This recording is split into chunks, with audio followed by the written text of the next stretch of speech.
সম্মানিত সাংবাদিক বন্ধুগণ,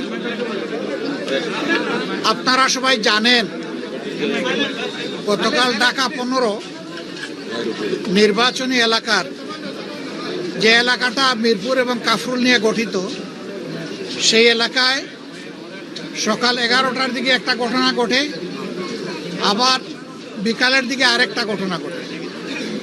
দুইটা ঘটনাই জামাত ইসলামের নারী কর্মী এবং দায়িত্বশীলদের উপরে অত্যন্ত বেদনাদায়কভাবে বিএনপির লোকেরা হামলা চালায় এবং তাদেরকে আবদ্ধ করেও রাখে। পরে আইন শৃঙ্খলা বাহিনী এবং আমাদের লোকদের উপস্থিতিতে তারা মুক্তি পান। এই জায়গাটায় তারা ক্ষান্ত হয়নি, তারা আমাদের নেতাকর্মীদের উপরে হামলা চালায় দেশীয় অস্ত্রশস্ত্র দিয়ে। তাদের মধ্যে অন্তত 16 জন গুরুতর আহত হন। আহতদেরকে চিকিৎসা দেওয়া হয়, তাদের মধ্যে কয়েকজন এখানে ভর্তি আছেন। আমরা তাদেরকে দেখতে এসেছি। আর এখানে সব মিলিয়ে 25 জন চিকিৎসা দিয়েছেন।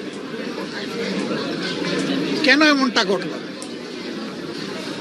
নির্বাচনী প্রচারণা ইনশাল্লাহ আগামীকাল থেকে পূর্ণ উদ্যোগে শুরু হবে। আমরা দেশে একটা শান্তিপূর্ণ, একটা সুষ্ঠু নির্বাচন চাই, যেই নির্বাচনে জনমতের প্রতিফলন ঘটবে, মানুষ স্বস্তির সাথে ভোট দিতে পারবে, কোনো ভয়ভীতির পরিবেশ থাকবে না, এমন একটা নির্বাচন আমরা চাচ্ছি।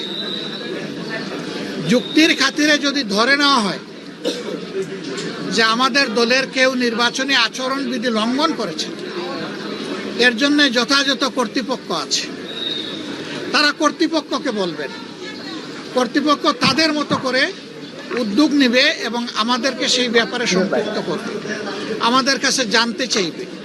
আরো অনেক পদক্ষেপ নেওয়ার তাদের এখতিয়ার আছে, কিন্তু কোনো ব্যক্তি বা দলের কোনো ধরনের কোনো এখতিয়ার নাই এই ব্যাপারে কোনো মব সৃষ্টি করার। আমরা এই নোংরা মবের নিন্দা জানাই এবং আমরা দেখতে চাই যে মব যেন এখানেই শেষ হয়। মনে রাখবেন, দুনিয়ার মানুষ